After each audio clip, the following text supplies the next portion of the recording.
Hello friends, welcome back to my channel from earth to table. आप देख रहे हैं मेरे छत पे कितने बड़े बड़े से प्लांट हैं। कुछ प्लांट्स की कंडीशन अच्छी है, कुछ प्लांट्स की बुरी है। खैर ये अलग मैटर है। आज जो मैं आपको बताना चाहती हूँ पहले मैं वो बताती हूँ। तो फ्रेंड्स, ये जो प्लांट्स हैं ये सिर्फ मुझे फ्रूट्स ही नहीं देते हैं, सिर्फ फ्रूट या फ्लावर के ही यूज़ के नहीं हैं। ये प्लांट्स मेरे घर के टेम्परेचर को भी मेंटेन रखते हैं। अभी गर्मी बहुत ज़्यादा होती है, जब 1-2 दिन बारिश हो उसके बाद फिर 1-2 दिन धूप निकले तो उस गर्मी को बर्दाश्त करना मई जून की गर्मी से भी ज़्यादा मुश्किल होता है। पर मेरे घर में ये मुश्किल नहीं आती है। अब क्यों नहीं आती? क्योंकि फ्रेंड्स, ये जो इतने बड़े बड़े से प्लांट लगे हुए हैं, जिन्होंने काफ़ी बड़ी बड़ी सी कैनोपी बनाई हुई है। ये देखिए इतने बड़े बड़े ये प्लांट हैं, अम्ब्रेला की तरह ये कैनोपी बनाए हुए हैं, तो सारी धूप को ये रोक लेते हैं। ये देखिए इतनी मोटी परत है, गैप ही नहीं है धूप की नीचे छत पे पहुंच सके। और थोड़ी बहुत जो पहुंच पा रही है वो मेरे छत को बिल्कुल भी गर्म नहीं कर पाती है। ये सारी की सारी धूप का यूटिलाइजेशन मेरे ये पौधे करते हैं फोटोसिंथेसिस करके अपना खाना बनाने के लिए। ये छत को गर्म नहीं होने देते हैं। और सेम चीज़ ठंड में भी होती है।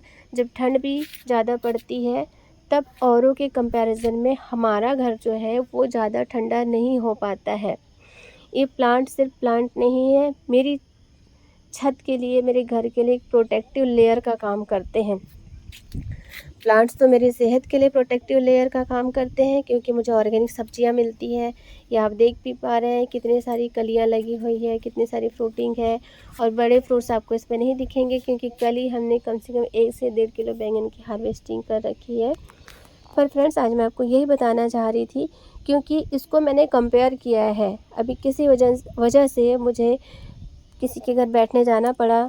2-4 घरों में मैं गई तो जैसे ही घर का दरवाज़ा खोलते एंटर करते हैं तब पता चलता है कि बाप रे, इतना गर्म कैसे हो रहा है इनका घर। हमारे घर में तो इतनी गर्मी लगती ही नहीं है, रोड पे लगती है समझ में आता है। पर हमारा भी घर है, इनका भी घर है, इनका ज़्यादा गर्म हो रहा है, हमारा कम गर्म हो रहा है। जब पड़ोसी आते हैं तो वो भी कहते हैं कि आपके घर घर में तो इतनी हीट नहीं पता चल रही, महसूस नहीं हो रही है।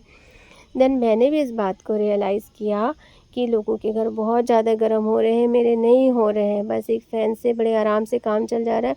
और वो हीट जो उमस कहते हैं ना हम, वो हमारे घर में नहीं महसूस होती है। तो फ्रेंड्स, अगर आपको सब्जियां खाने के लिए प्लांट्स लगाने की ज़रूरत नहीं समझ में आती है, तो आप अपने घर का टेम्परेचर मेंटेन रखने के लिए, गर्मी के साथ साथ ठंड में, दोनों सीज़न में अपने घर का टेम्परेचर मेंटेन रखने के लिए अपने छत पे प्लांट्स ज़रूर लगाइए। और सिर्फ टेम्परेचर मेंटेन करने का टारगेट रख के आप प्लांट्स लगा रहे हैं तो आप बड़ी कैनोपी वाले प्लांट्स लगाइए। जैसे कि बैंगन का पेड़ है, ये बड़ी कैनोपी बनाता है। ये देखिएगा इधर अमरूद का पेड़ है, ये भी बड़ी कैनोपी बनाता है। ये लेमन का ट्री, ये भी बड़ी कैनोपी बनाता है। इधर साथ में ये तुअर का है, ये भी बड़ी कैनोपी बनाता है। तो फ्रेंड्स, अब ये देखिए अनार, ये भी बड़ी कैनोपी बनाता है। तो इस तरह के प्लांट्स फ्रेंड्स आप अपने छत पे लगा सकते हैं। अब रही बात कि मेरे कुछ प्लांट्स हरे भरे हैं, कुछ मुरझाए हैं। इसका कारण यह है कि मैं काफ़ी बिज़ी होने के साथ साथ मैं बीमार भी चल रही हूँ। और ये देखिए फ्रेंड्स, ये देखिए ट्विंस बैगन लगे हुए हैं और ट्विंस के बीच में तीसरा भी लगा हुआ है। ये देखिए, ये इधर चौथा, पाँचवा, खूब सारे लगे। अब मैं दिखाऊँ, मैंने इसे किस में लगाया। ये देखिए, ये नर्सरी बैग में लगा हुआ है। ये देखिए नर्सरी बैग में ही है। ये कंटेनर के ऊपर मैंने रख दिया, क्योंकि कंटेनर में मैंने मिट्टी तैयार की। ये साथ में एक और है, ये देखिए, ये भी नर्सरी बैग में ही लगा हुआ है। इसमें भी फ्रूटिंग आ रही है। ये देखिए। तो फ्रेंड्स, छत पे गार्डनिंग करना कोई मुश्किल काम नहीं है। मैं तो 2 ही बेनिफिट आपको बताती थी।